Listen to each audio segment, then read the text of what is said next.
Hey y'all, here we are, climbing the labyrinth. I wanted to give just a little bit of space and time between the 4th of July and what I want to talk about today. So today is something that is going to be the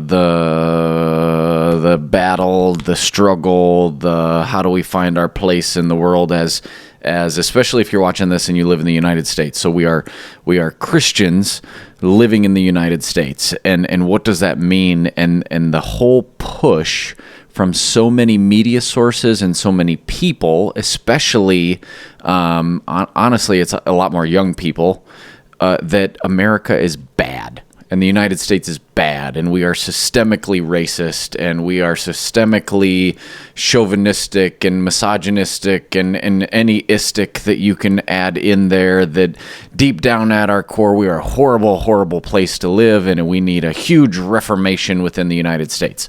Now, here's the thing. We just finished up 4th of July holiday, and now that that's behind us a little bit, then I can poke at this and then give you two things. So one is the struggle that we have within the United States of the label within the conservative sort of faction within the United States, whether that be Republicans or even libertarians or just kind of grassroots sort of ideology of a bit more conservative, and then the liberal side, and I don't mean the liberal side of the Democratic Party that used to be liberal maybe 10, 15, 20 years.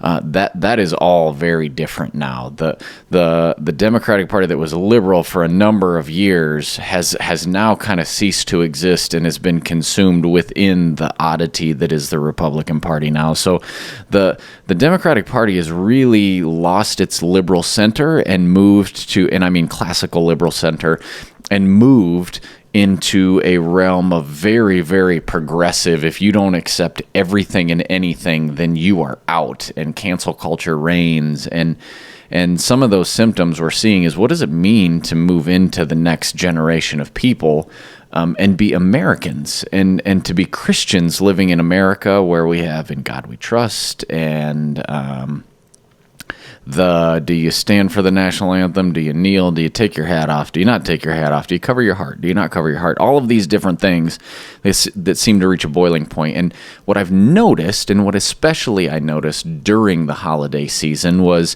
one of these things. So here's an article from the New York Times. And the New York Times writes about the 4th of July symbol of unity that may no longer unite. Let's see what that is. And you scroll down and you see a big picture of the American flag on the side of a truck that this guy is a farmer.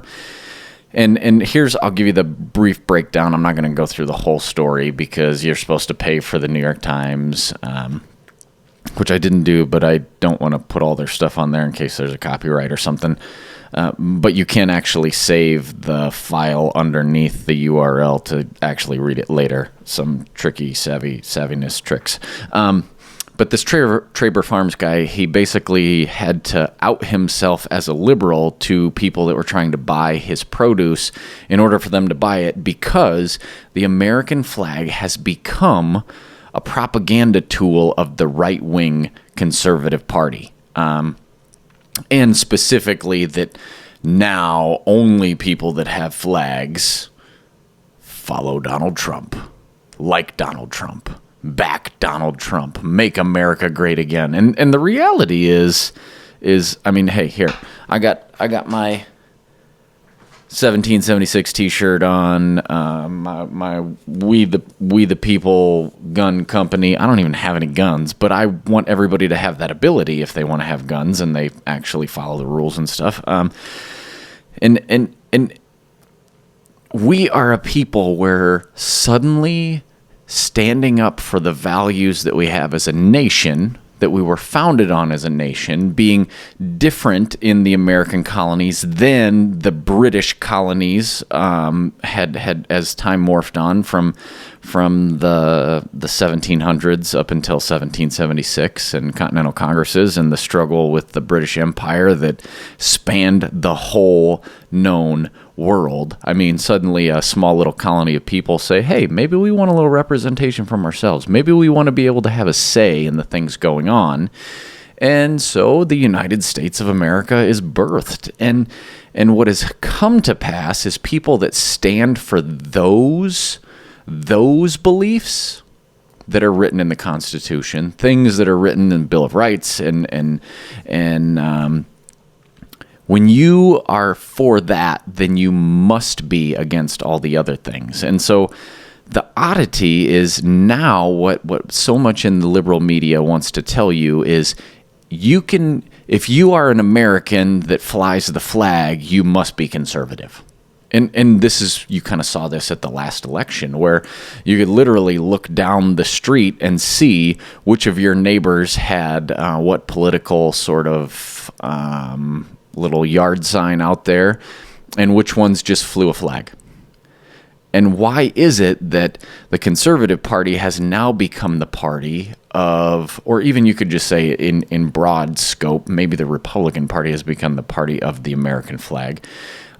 Part of that, I think, is because so many on the far liberal left, the progressive left side of things, have pushed it to that place where it's no longer a sign that is freedom to them, that is liberty to them, that it has become a sign of the things that they dislike. That is, people saying, hey, it's okay for me to believe this, it's okay for you to believe that. That if we want to live in this place with free speech, then we have to all have it. Not just one side of the aisle. And the whole irony, a huge irony in this, is you have places like right now, places like in Cuba where they were just having some, we'll call it protests happening, where the spin that it is protests against the healthcare system because of COVID and not a spin against the communist regime and the Castros and all of that are kind of holding things captive. Like places in the world where people long to come to the United States. They wave the American flag in their country. People during China's 100 years of communism that were protesting that, many probably to their death or imprisonment, that to the rest of the world, we are the place that people want to come. Why? Because we afford people freedoms, that we help give those things or opportunities for people to be free. Now, I don't want to say that that's because America is the greatest nation on the planet or any of those things. Like, I don't live within that mindset that we have this super Christian nationalism, nor do I embrace that if you are nationalistic, if you are patriotic, that suddenly you can't be Christian. What I want to do is, this is the second part. So the first part is the craziness that the American flag is no longer for Americans. It's only for conservative or Republican Americans, and that if you fly the flag, that suddenly you have now embraced a political ideology. When I mean, even within the New York Times article, one of the lines here is, where is it? 13 stripes, a dusting of stars. The American flag has had infinite meanings, plural, over the 244 years since the country began flying it. And then it lists a whole bunch of things of raised in Iwo Jima as a symbol of victory, lit on fire, it's a searing image of protest to the Vietnam War, September 11th lapels. No, the reality is the flag symbolizes the United States and the freedoms in which we have, where you can do those things, not victory over something else or protest against something else. It is the whole thing that we are in this democratic republic. We are not just a flat-out democracy. We're a democratic republic where we have a constitution. And technically, I suppose we're a constitutional republic where even when we have the struggle of how do we submit to our authorities as Christians, well, the first authority that we have within our nation is its founding documents. That is the authority that all of the other things live underneath. And so when you stand up for the Constitution, then you are standing up for the submission underneath that authority. Now, here's where it all gets kind of goofy is, so what do we do as Christians? Well, first off and foremost, what every single one of us that believe in Jesus need to understand, for those of us that believe in Jesus and the lordship of Jesus over our lives, is we need to realize that Jesus is not, or was not, an American. Jesus is Jesus, and he was a Jewish man of the nation of Israel. And now many of us in the end time may be grafted into the nation of Israel. But what we are not is God's special chosen people because we are Americans. We can be God's people because we are God's people, but not because we are Americans. The church and the areas where the gospel is moving the most is not areas where it is favored. It's areas typically where it's not favored, where there's levels of persecution, where you truly have to believe the things that you say you believe, otherwise bad things happen. For us in the United States, we have found this place where it's really nice to mingle those two because we want the freedom of religion and freedom of expression and the freedom of speech. And we pair that with the religion that we have. Now, there is a difference between biblical Christianity and American kind of nationalistic Christianity that found its forefront within the moral majority in a number of areas that we're seeing the backlash from, is we didn't like those political agendas. And so eventually what happens is the whole works has to go. Well, that's not how it works. God is God of yesterday, today, and tomorrow. Jesus is Lord of your life regardless of where you live or what country you fall under, what flag you salute or how you actually choose to worship. The big thing is we would not know what freedom was if Jesus did not show that to us. We wouldn't. And so we have the flag as a symbol of freedom from underneath tyranny and the oppression of the British in the 1700s. But we have that because it symbolizes something more, something deeper, something that says, without God, we wouldn't even know that those things were possible. We wouldn't know what true freedom really is. And so what we have to remember is, before you are an American, you are a follower of Jesus. If you are an American first and then a follower of Jesus, and the reality is you're not following Jesus, you're following America's version of Jesus, which is not going in good places. That's why we let the Bible be our authority. But we also know that it's a good to stand for these things, that we live in a country that truly is a place where millions of people want to come. If it was so bad, if it was so oppressive, it was so horrible, why are people climbing over the border? Why are people taking dinghy raft boats from Cuba to the United States? Why are all these people trying to come here? Because it offers them freedom, something that they don't have. Now, very short and to the point, just so that this doesn't turn into a super long climb in the labyrinth, is the world, and especially the United States, most of the media that you read will have a spin. And that spin is very similar to what I would say World War II propaganda or yellow journalism. That what they want to do is make you believe that by being an American, you're a bad person, and that you need to do something different to make America better. Even the Republican Party and Trump of Make America Great Again, America has been pretty great since its founding, and it's had ups and downs, and most of those ups and downs are our own fault. We choose people to vote in, and many times over the last few years, we haven't done a real great job at electing the right people, and so we get what we get. We get Sleepy Joe that seems to have these weird mood swings and mental lapses.